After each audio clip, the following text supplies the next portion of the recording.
sobre las rutas de las religiones. Primera Edad de Oro de Bizancio, 500-726. Desde que en el siglo V Roma cayó en poder de los germánicos, comenzó la historia de Bizancio como heredera directa del fraccionado Imperio Romano. En vez del sentido práctico y activo que Roma daba al cristianismo, Bizancio lo desequilibró hacia un espiritualismo exacerbado, contemplativo, que desembocó en numerosas herejías. Como consecuencia de este tipo de religiosidad, todo lo real y tangible resultaba subversivo. Las iglesias fueron concebidas como mundos apartes, como verdaderos universos cerrados, con su propia bóveda celeste. Los seres sobrenaturales se presentaban con las mismas formas de los reyes y personajes de la corte, avalándolos. La lucha contra lo tangible, concentrada en el espiritualismo, suprimió en las representaciones todo valor que no fuese puramente visual. Por ello, se huyó de la escultura en bulto entero y más tarde se llegó hasta la radical iconoclastia. Otro aspecto de la lucha contra la objetividad residió en el cultivo del simbolismo, tendente a despreciar las cosas reales en sí y a no considerarlas más que como señales de una realidad invisible, la única a que se daba aprecio. Justiniano, genial autócrata que reinó en Bizancio en la primera mitad del siglo VI, realizó un gran esfuerzo para reconstruir la unidad del viejo imperio romano. Como coronación de su reinado se propuso levantar un edificio de tecnología, dimensiones y esplendor extraordinarios, la iglesia de Santa Sofía en Constantinopla. Dedicada al concepto abstracto de la sabiduría de Dios, se encargaron de su construcción dos arquitectos de Asia Menor, Antemio de Tralles e Isidoro de Mileto. La fecha de su consagración, en el 537, señala la plenitud del arte bizantino.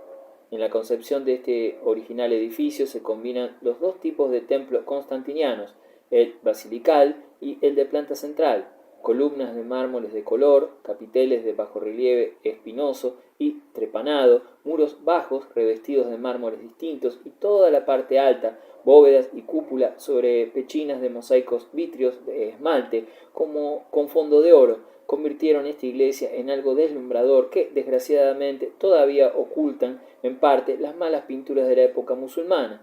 En contraste con el esplendor interno, el exterior casi no existe. Es un simple apiramidamiento de estructuras funcionales en ladrillo, el material típico de la arquitectura bizantina. Aunque se continuó construyendo el tipo de basílica antigua con cubierta de madera, el trascendentalismo bizantino encontró su expresión predilecta en los templos de planta central, que tuvieron su realización más perfecta en la iglesia de los Santos Apóstoles, obras del citado Antemio de Tralles y de Isidoro el Joven, sobrino de Isidoro de Mileto. Su planta de cruz griega fue cubierta por una cúpula central en el crucero y por otras menores en los cuatro brazos, disposición que sería imitadísima en todo el ámbito de Bizancio e incluso en Occidente, como por ejemplo en San Marcos de Venecia y en San Fran de Perpignan. La iglesia de los Santos Apóstoles fue derribada por los turcos, que levantaron en su lugar la mezquita de Mehmed II. Al igual que sucedió en los últimos tiempos del Imperio de Occidente, las construcciones mejor conservadas de la época de Justiniano se hallan en Ravenna, ciudad situada en el norte de Italia. Esta población, que pertenecía a los ostrogodos desde el año 493, fue tomada por los bizantinos en el 539, bajo cuyo poder se mantuvo hasta mediados del siglo VIII. De las construcciones levantadas por los nuevos dominadores, las iglesias de San Apolinar in Clase y San Apolinar Nuevo, esta última iniciada por el rey de los ostrogodos, Teodorico, en el 504, bajo la advocación de San Martín, responden al tipo de basílica con columnas y arcadas que ha dejado abundantes muestras en la región de Venecia e Istria. Su carácter bizantino viene dado por los mosaicos, e incluso los realizados en tiempo de Teodorico, obra de artífices griegos. Típicamente bizantino es el templo de San Vidal, con una cúpula contrarrestada por 7 exedras y un santuario cuadrado rodeado de un deambulatorio con un ábside y 2 torres gemelas.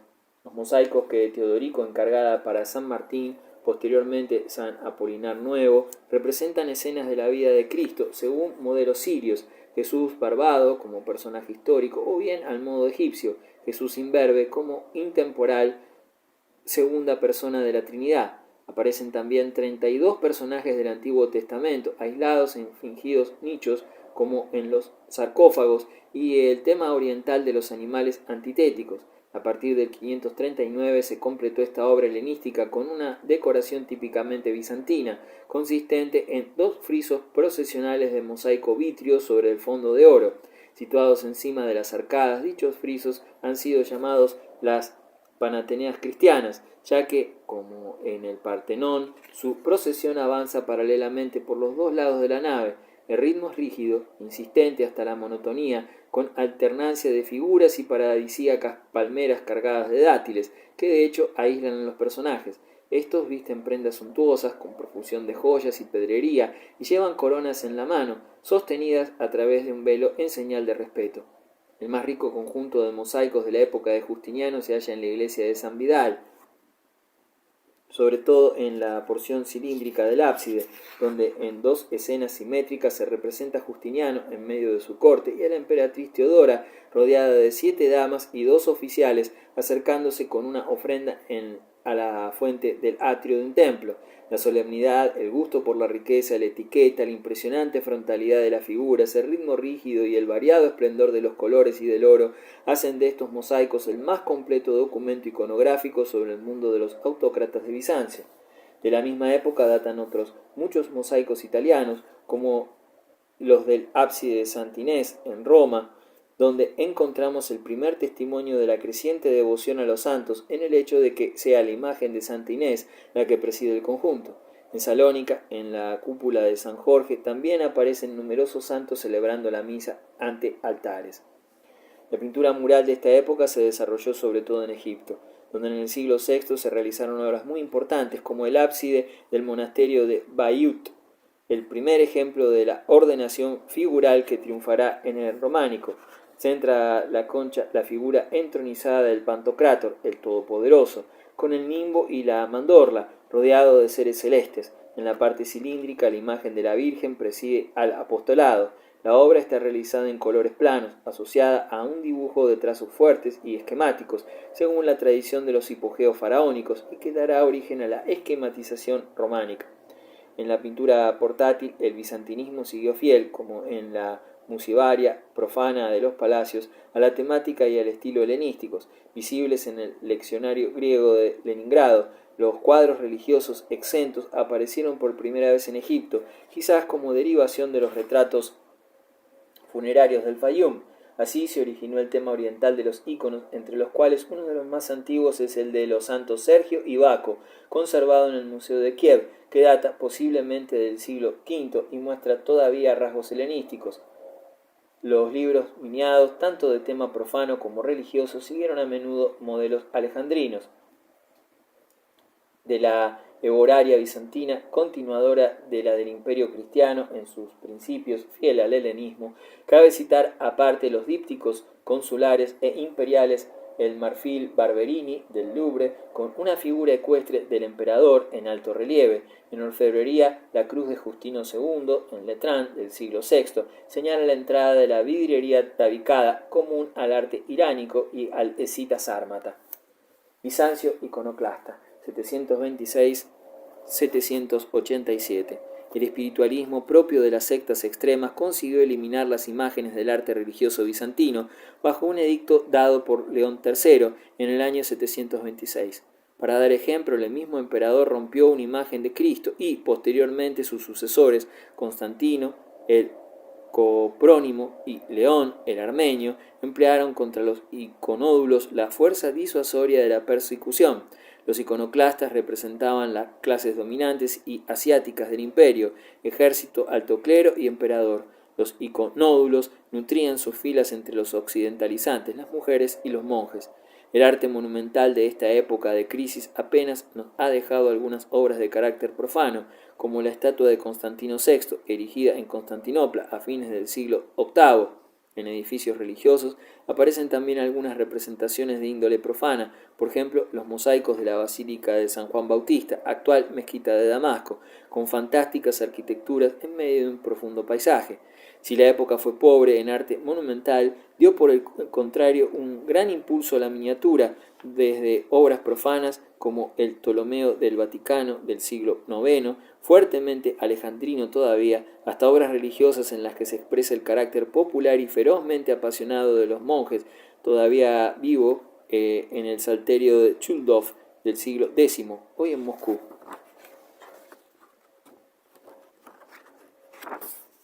Armenia y Georgia, 500-1000. Uno de los focos más fecundos de la creación iconográfica en la época bizantina fue la Alta Mesopotamia, en contacto directo con la tradición del país y con el brillo del Irán sasánido.